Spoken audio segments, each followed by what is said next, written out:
Familynestacademy, a place where families are empowered to fulfill their destiny, a place where families can build legacy, a place where families can enjoy a wholesome and fulfilling life, and more. Hello, welcome back to my Wholesome Family series, brought to you from the Familynestacademy, and I'm your host, Princess Francisca Obichimeze.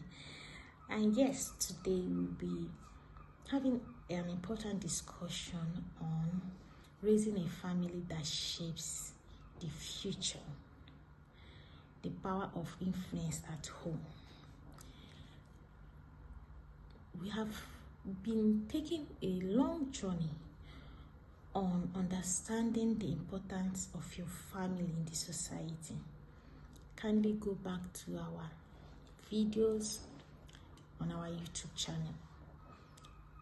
We need to come to realization that our family is very pivotal in building not just a better society, but a better future and a better generation.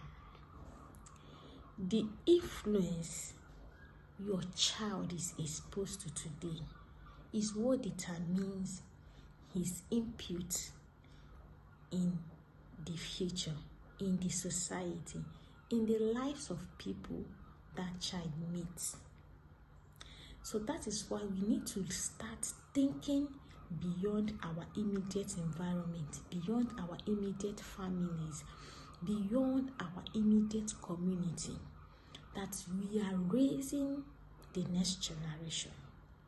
We are raising children who need to be equipped, empowered, and released to make a difference, to improve the outcome of the society.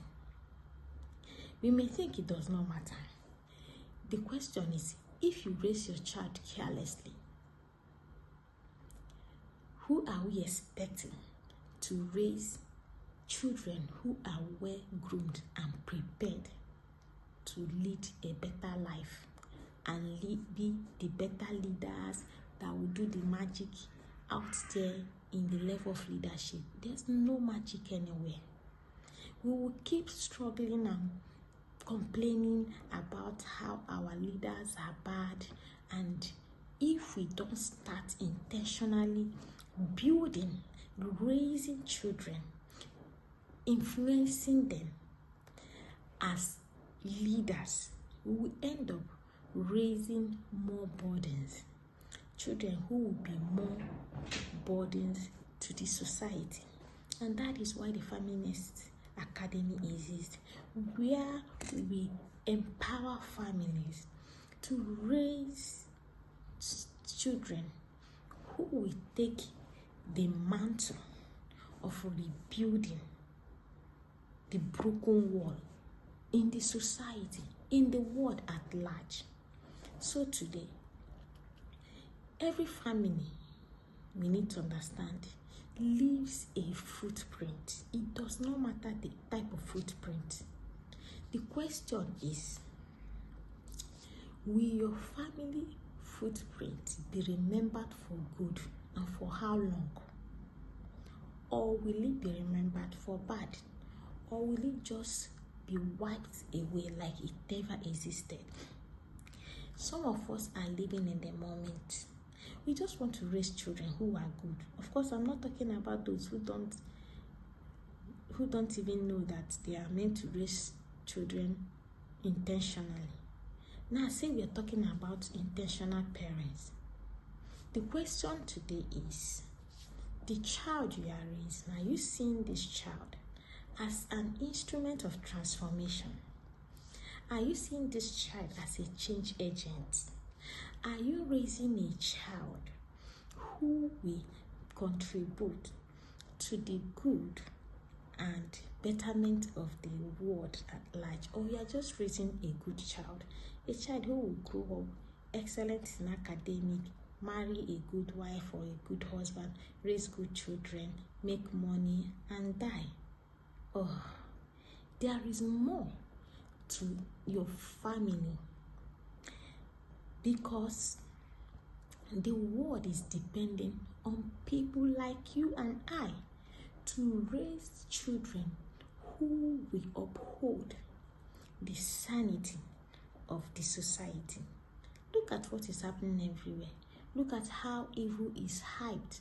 If we continue to allow people to promote evil, raise children who wallow on social media, on games they should not be on, do things they want to do anyhow because they have a legal right to misbehave, how are we going to maintain the sanity of this society?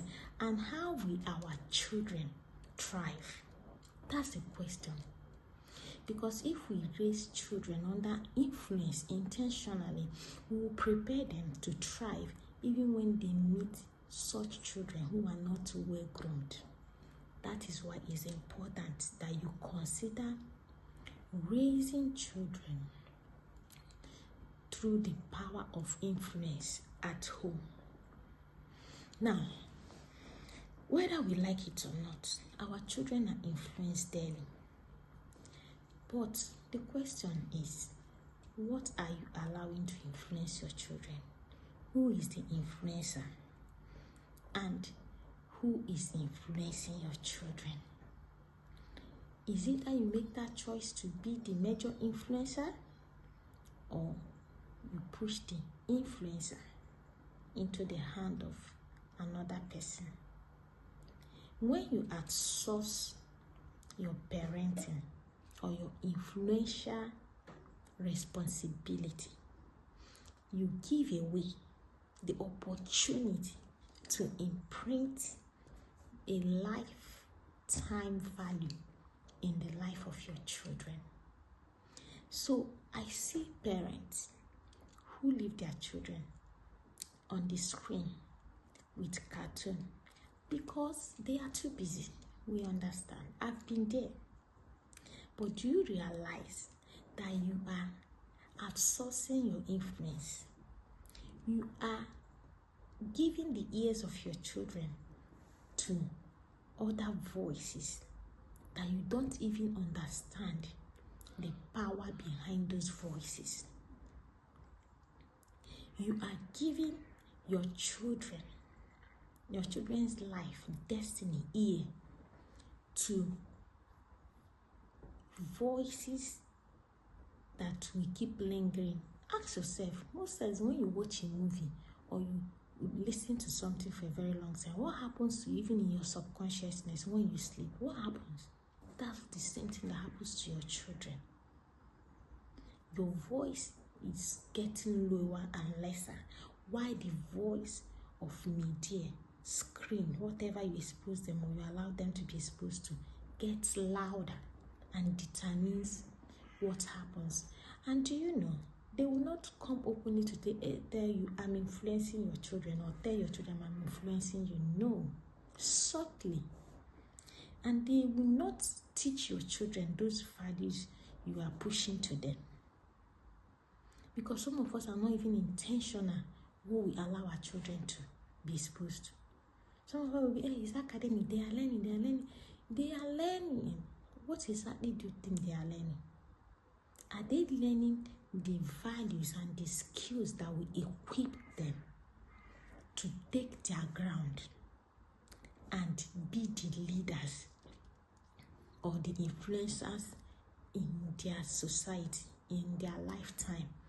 Or are they learning mathematics, English, whatever you think they are learning? Am I saying you should not allow them to learn from screen? Of course not. What we are saying is programming, but not allowing your power of influence to be taken away from you. So you need to understand that you have the core responsibility of building an environment that influences your children, starting from home, especially when they are younger, so that when they grow up, they already understand and already have a programmed choices of influence. And of course, I will always admonish, when your child grows to a certain level, fine, because your level of influence diminishes as they grow. But when you place someone there, up there, they have someone that shares similar value with you or your family that they can listen to, and not be left completely alone to their peers or the social media. Okay? So, we need to know there are different ways we need to begin to consider influencing our children. Because parenting is all about influence, if we really understand it. When we shout, when we hit our children, when we escalate, when we are not able to control our emotions, it's influence, because they pick those threats, those skills, they internalize them. We have influenced them in those areas. So how about we turn those areas into positivity? By modeling emotional control, by modeling character, good character, respect, honor, self-control, discipline. How about we influence them by picking up important issues of life, teaching and modeling them?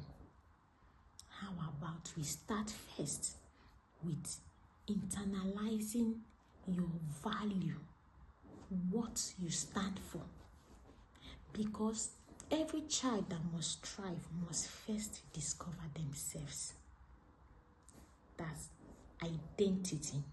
And where will that and should that identity come from? Home, immediate family. So the first way you need and must necessarily influence your children is in discovering and identifying their identity.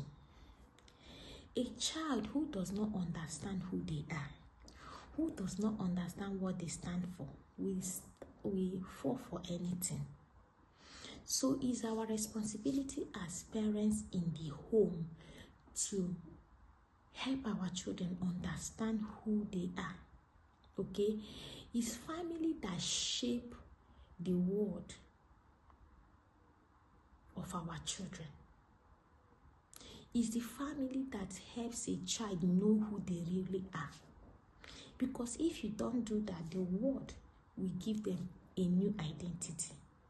And take it from me, you may not like it.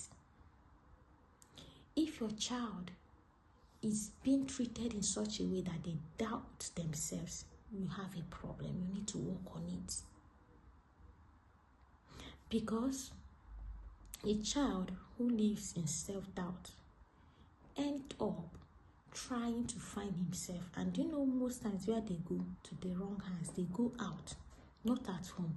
Because when they start doubting themselves, it means something has gone wrong at home.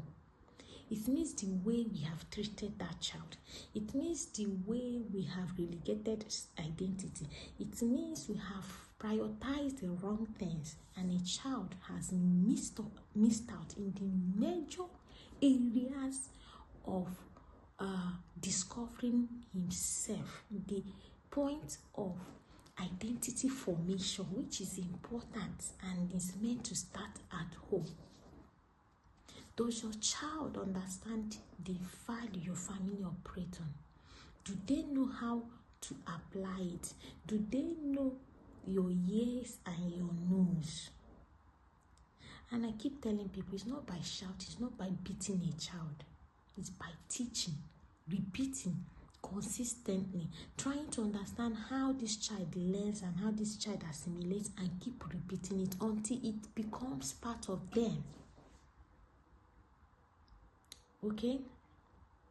You need to know that as a family, you are a company, you are a brand, you have something that you must be known for. and you must sell it to your children. Oh, your children, you need to get your children as your first customer to buy your brand, to buy what you stand for as a family. Because if not, the world will sell their brand to your child. What do you stand for? What is your family values? Who do you think you have been called to be in your generation? Does your child understand it? If not, it's not too late. Start selling.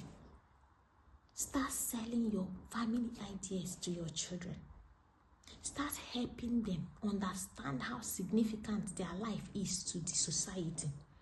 Start teaching them how important they are. Start boosting their confidence. It's not pride.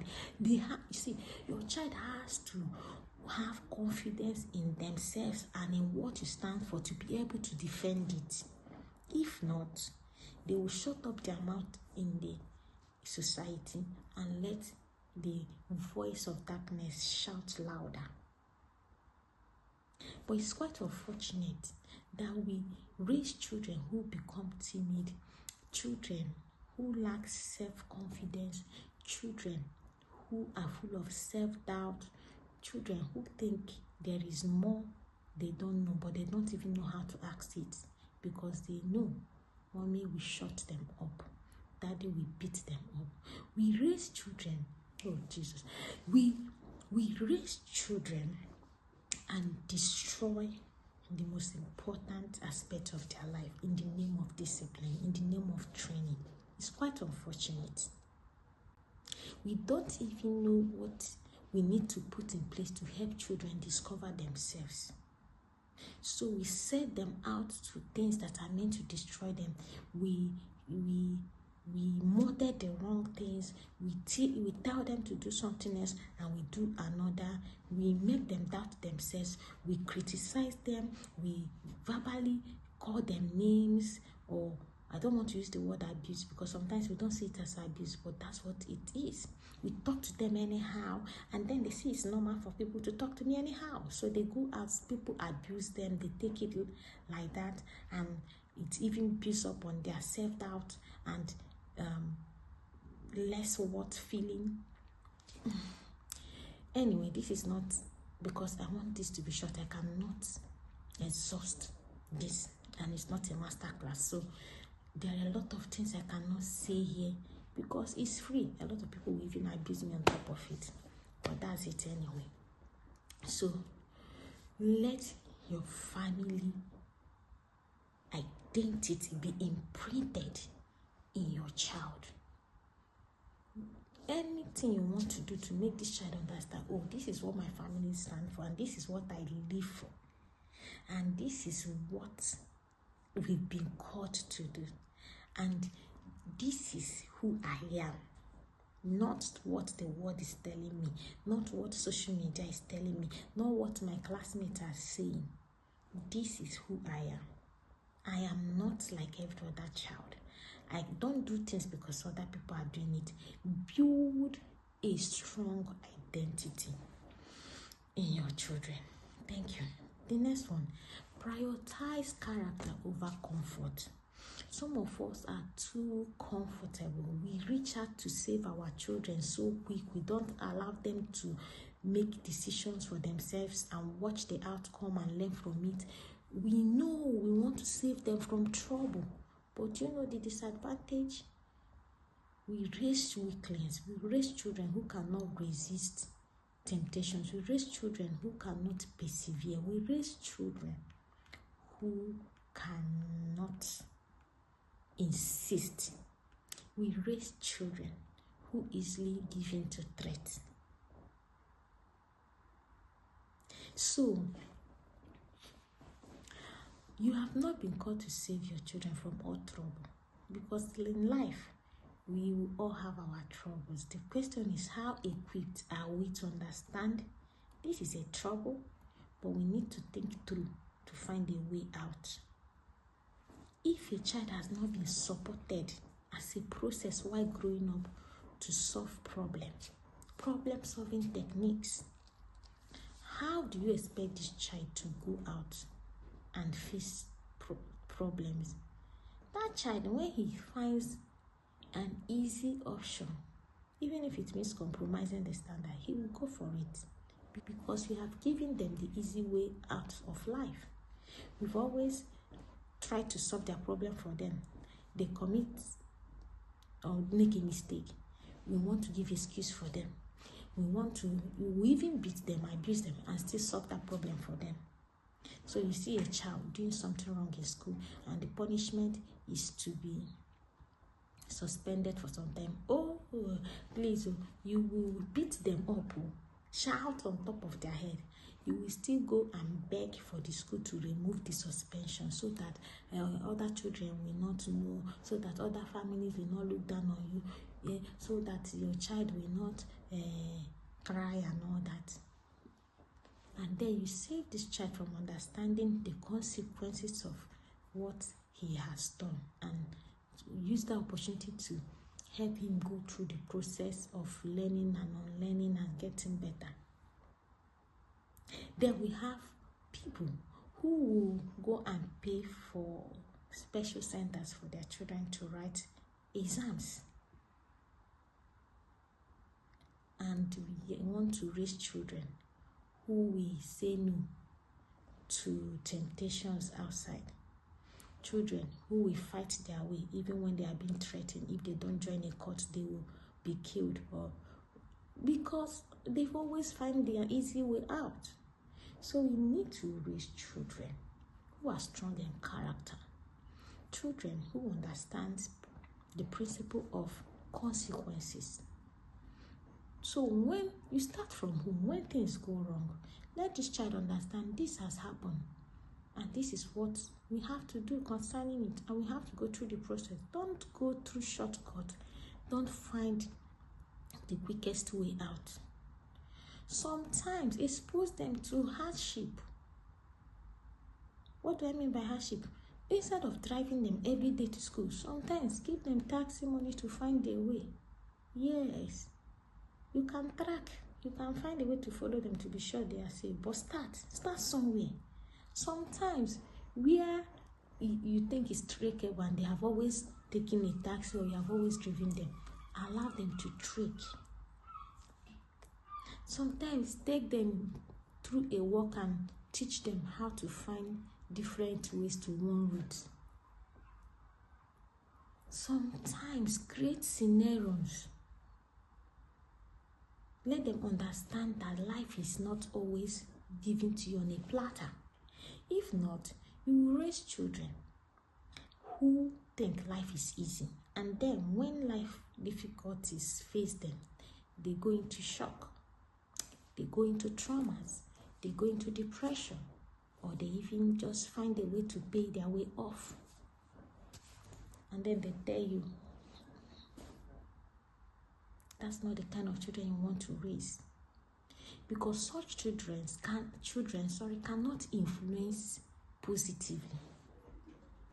And like I said, there's always a footprint, but you determine if it's positive or negative, and what you'll be remembered for. So raise children who understand the strength of character, who respect, honors people, and who understand how to carry responsibilities. Okay? Children who are not thriving under comfort or easy way out. Provide everything necessary for your children, but also teach them the value of hard work. And the truth is that comfort will fade, because life will not always be comfortable, but character will stand the test of time. Because of our time, I didn't want this video to be longer, so we'll be calling it a day today. But look forward to the second part of this video, the importance of being the first influence, starting from home, influencing your children and raising them to be influencers for good in their generation. Thank you for joining me and coming this far with me. Remember to share to other families you cherish. Families you pray for, families you know need these teachings. And to see you next time. Have a lovely day.